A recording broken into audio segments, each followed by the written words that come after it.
नमस्कार, मैं हूं अजय शर्मा और आप देख रहे हैं अवेकनिंग इंडिया। आज हम बात करने जा रहे हैं लोकसभा चुनाव को लेकर। लोकसभा चुनाव के 6 चरण के मतदान हो चुके हैं। 7वें चरण का मतदान 1 जून को होगा। राष्ट्रवादी नवनिर्माण दल ने इस चुनाव के अंदर अपना प्रत्याशी उतारने की कोशिश की थी डॉक्टर बीपी त्यागी के रूप में, लेकिन सिंबल फ्रीज होने की वजह से ऐसा हो नहीं पाया। ऐसे में राष्ट्रवादी नवनिर्माण दल क्या कर रहा है, ये आज इस पर बातचीत करेंगे हम। क्योंकि कल राष्ट्रवादी नवनिर्माण दल के महासचिव डॉक्टर बीपी त्यागी ने बिजनौर का जिला अध्यक्ष नियुक्त किया है और ये वही पार्टी है, देश की पहली ऐसी पार्टी है जिसने अपने जिला अध्यक्षों को सफारी गाड़ी गिफ्ट की थी।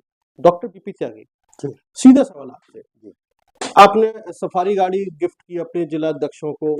इसके अलावा कल आपने एक जिला अध्यक्ष नियुक्त किया है बिजनौर से। क्या रणनीति है? और 4 जून को वैसे रिजल्ट आने वाला, लेकिन आप लोग सक्रिय हैं। वो देखिए, हम एक्सपेंशन मोड में हैं। इससे पहले हमारे पास 19 जिले हैं। अभी हम वो 3 जिलों पे ध्यान दे रहे हैं। उसमें एक बागपत है, एक अमरोहा है, एक बिजनौर है जी। तो कल हमने यहाँ अपनी इस ऑफिस में बिजनौर के अध्यक्ष को अपॉइंट किया है और उसके साथ साथ 1 या 2 दिन में बागपत और अमरोहा के अध्यक्ष को भी हम अपॉइंट करने जा रहे हैं और उसके साथ साथ हम अपना एक्सपेंशन मध्य प्रदेश, दिल्ली और हरियाणा में भी करने जा रहे हैं।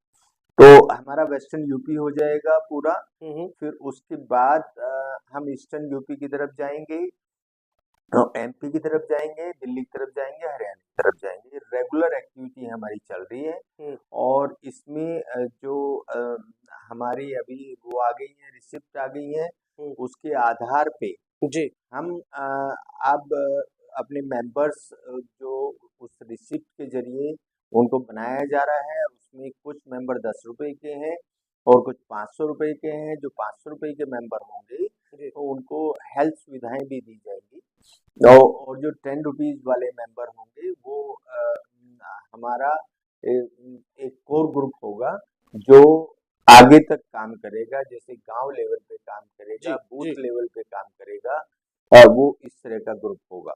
जी, नहीं ठीक है, आप लोग एक्सपेंशन कर रहे हैं, हर पार्टी अपना एक्सपेंशन करना चाहती है, लेकिन चुनावी मौसम है। अब दिल्ली में लोकसभा चुनाव के बाद अब विधानसभा चुनाव भी होंगे। जी, इधर हरियाणा में भी विधानसभा चुनाव होने। जी, तो 2 राज्य ऐसे हैं हमारे पास में जहां विधानसभा चुनाव होने हैं, वो भी हाल फिलहाल में होने, 6-7 महीने के अंदर ही होने हैं। और अब तो क्या हम ये उम्मीद करें राष्ट्रवादी नवनिर्माण दल से कि दिल्ली का विधानसभा चुनाव वो लड़ेगी, हरियाणा का विधानसभा चुनाव भी वो लड़ेगी, और यदि लड़ेगी तो कितनी सीटों पर लड़ने की उम्मीद है? देखिए, ये तो अभी हमारी मीटिंग में डिसाइड होगा, लेकिन ये डेफिनेट है कि इस बार हरियाणा, दिल्ली और जो यहाँ पर कुछ सीटें हैं, जैसे गाजियाबाद में हम उम्मीद कर रहे हैं कि उपचुनाव हो सकता है या आगे जितने भी अपने पंचायत वाले चुनाव होंगे उनमें सब में हमारी पार्टी एक्टिव रहेगी। डॉक्टर बीपी त्यागी, जैसे अभी आपने उपचुनाव का जिक्र किया है, तो मैं देख रहा हूँ कि उपचुनाव में जैसे आप यहाँ पर आपकी दावेदारी समझी जा रही है कि शायद आप यहाँ से चुनाव लड़ सकते हैं। शायद अभी कंफर्म नहीं, क्योंकि पार्टी की तरफ से कोई आधिकारिक फैसला नहीं आया है। तो ऐसे में उत्तर प्रदेश में, या फिर हम यूं कहें पश्चिमी उत्तर प्रदेश में, जहां जहां उपचुनाव होंगे, क्या वहां पर आपकी पार्टी अपना उम्मीदवार उतारने जा रही है? जी, जहाँ जहाँ उपचुनाव होंगे वहाँ उम्मीदवार उतारा जाएगा और ये घोषणा या तो 6 या 7 तारीख में हमारे माननीय अध्यक्ष इसको कर देंगे।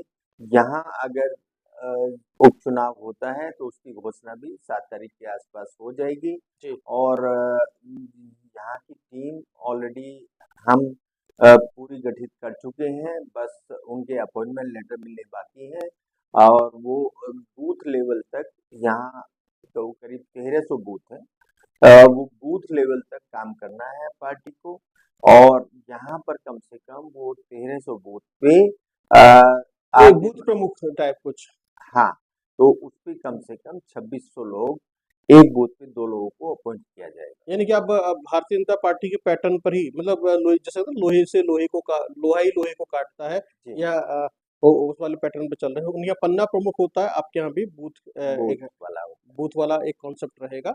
हर बूथ पे 2 लोग रहेंगे। डॉक्टर साहब, यदि हम यूएसपी की बात करें, हमारे दर्शक समझना चाहें कि आप पश्चिम उत्तर प्रदेश में की तो मैं बात नहीं करूंगा, पहले पश्चिम उत्तर प्रदेश की बात लेकर आए थे और आप देश में आ रहे हैं, तो किस पार्टी का विकल्प है या फिर आपकी अपनी अलग एक पहचान होगी?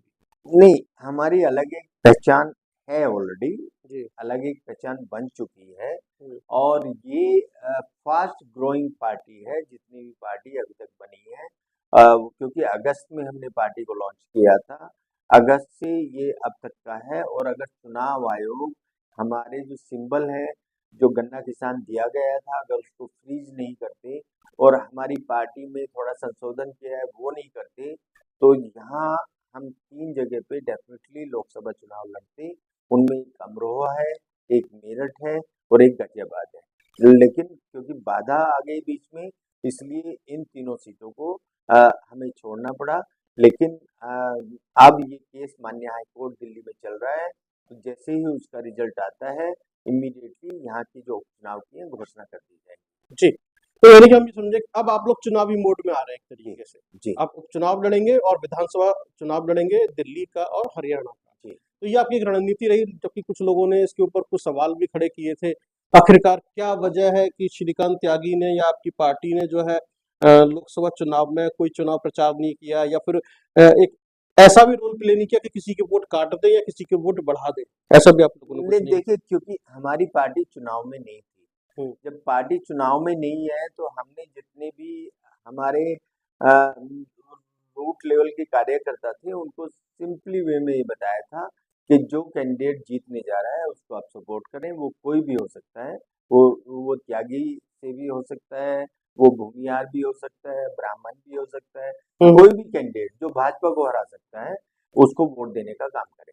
आप भाजपा एंटी भाजपा यानी कि एंटी भाजपा हैं आप। मैं अभी उस चर्चा में नहीं जाऊंगा। एक आपसे आखिरी सवाल चलते चलते, डॉक्टर बीपी त्यागी, महासचिव ऑफ राष्ट्रवादी नवनिर्माण दल, आपने अपने सभी जिला अध्यक्षों को सफारी गाड़ी गिफ्ट की है, इसके पीछे की क्या रणनीति? इसके पीछे की रणनीति है कि जो हमारे जिला अध्यक्ष हैं वो बिल्कुल जड़ों तक पहुंच पाए, गांव-गांव तक पहुंच पाए और उनके पास ऐसी गाड़ी होनी चाहिए कि बाय चांस अगर कोई रोड एक्सीडेंट हो जाए, कुछ हो जाए, तो हमारे जो जिला अध्यक्ष हैं उनको हानि ना हो और वो अपना पूरे मन से उसको काम करें और क्योंकि गाड़ी का और उसका सबका सारा खर्चा हमारी पार्टी उठा रही है, तो अध्यक्षों को एक स्ट्रेस नहीं रहेगा कि हम डीजल कहाँ से लाएं, पेट्रोल कहाँ से लाएं, मेंटेनेंस कहाँ से कराएं।